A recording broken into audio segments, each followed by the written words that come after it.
Alright, listen guys, having the ability to socialise and speak with charisma is one of the most important skills that we can possess.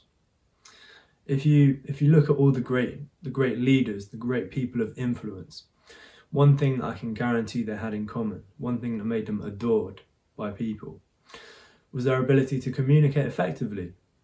They were the type of people who, when they opened their mouth, people would listen.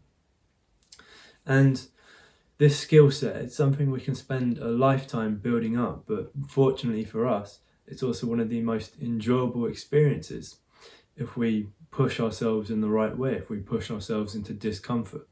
So today I'm going to be sharing with you some tips that I use to level up my own social skills. And in particular, we're going to be focusing on how to approach people that you don't know and hold a conversation with them. I think I'm going to title this video How to Speak to Strangers or something like that, but just to be clear, we're not talking about the weird type of stranger, the guys who are riding around in white vans offering candy to kids. No, we're looking to avoid that type of stranger.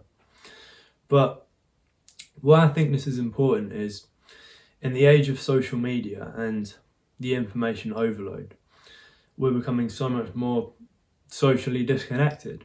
And this is also kind of a product of the pandemic and stuff.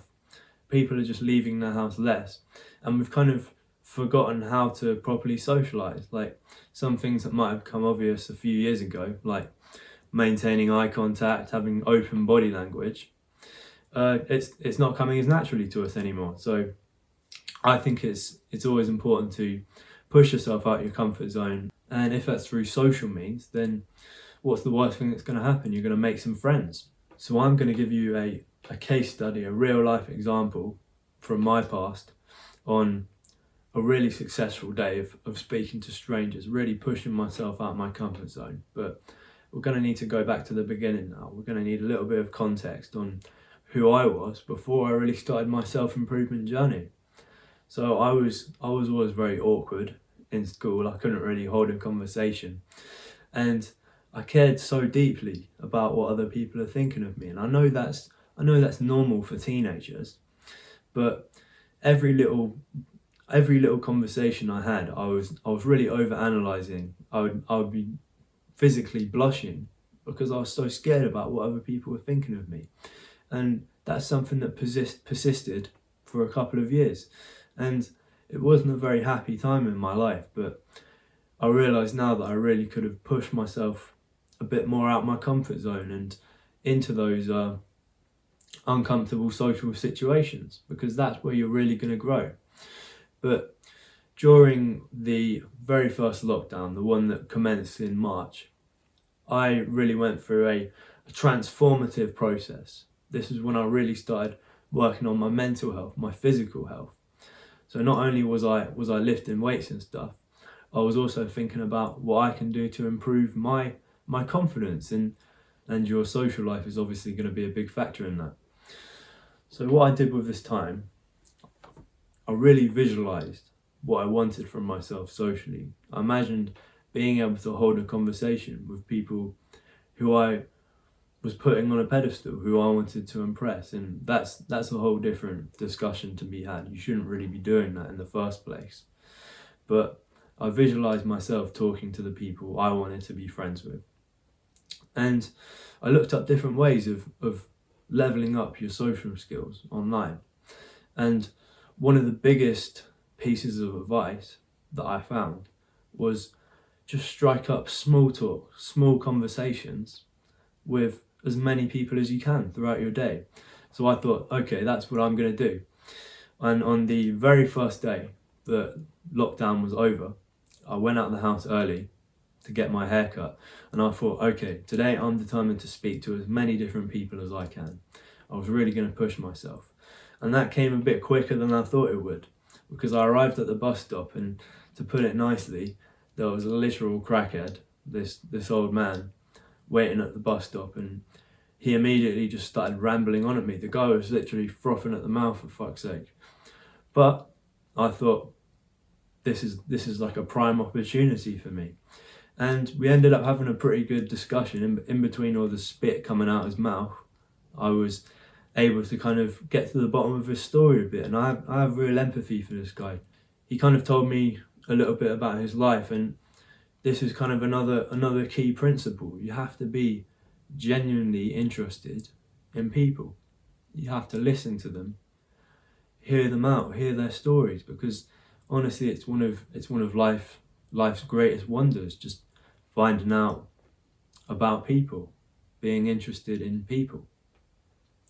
So yeah, after that, I went and got my hair cut. Did the same thing with the barber, just making small talk. Didn't really matter what we were talking about, as long as we were having a conversation. And these things don't have to be life-changing discussions. They can just be about like, how's your day going, mate? Like, how are you coping with like the current events and stuff? Speak about what's happening now. Be well informed.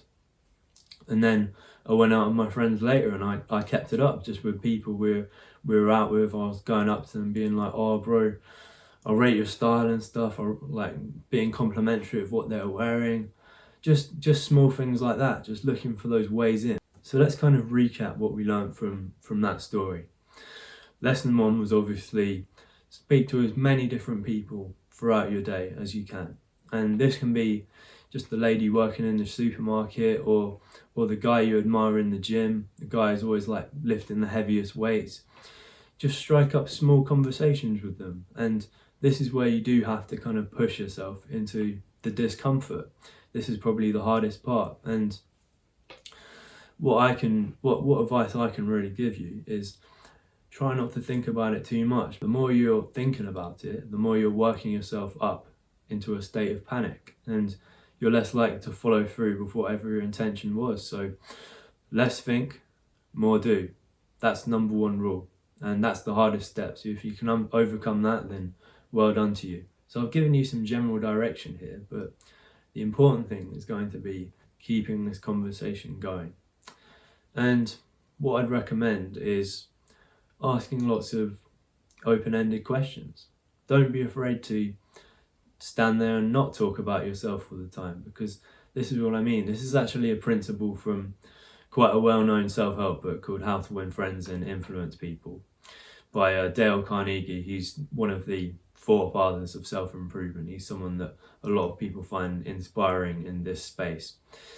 And what he commonly writes about is, don't talk about yourself, and people will think you're a great conversationalist. Just listen, rather than waiting for the opportunity to speak next. And how you can do this is just by showing genuine interest in people. It can't be flattery. Don't be a bumlick just for the sake of it, because it will come across as insincere. Just be sincere. Find things to appreciate and be positive about regarding this person and what they're telling you.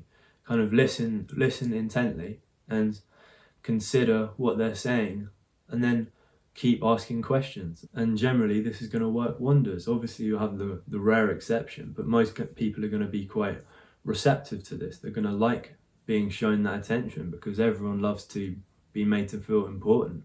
And another great way in to a conversation that I mentioned earlier is being complimentary. And that also falls into being genuine about what you like about people. But with this thing, imagine there's a person that you want to go and talk to. What is it about them that's kind of drawing you to them? Is it how confident they are? Is it the way they're dressed? Is it those new Jordans they're wearing? Whatever it is, try and figure it out and just go up to them, say, bro, I think your Jordans are sick. I think that's an extremely underrated way of striking up a conversation with someone. 99% of the time it's gone extremely well for me, and I've managed to form some pretty good friendships out of that. So if you've gotten this far in the video, I'd say there's one final step.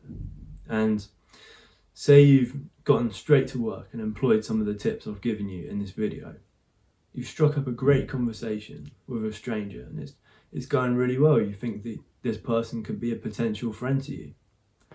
What you don't want to do is just let them walk off, because they'll never see you again, potentially. What you need to do is be direct and say, bro, what's your social medias? What's your Snapchat?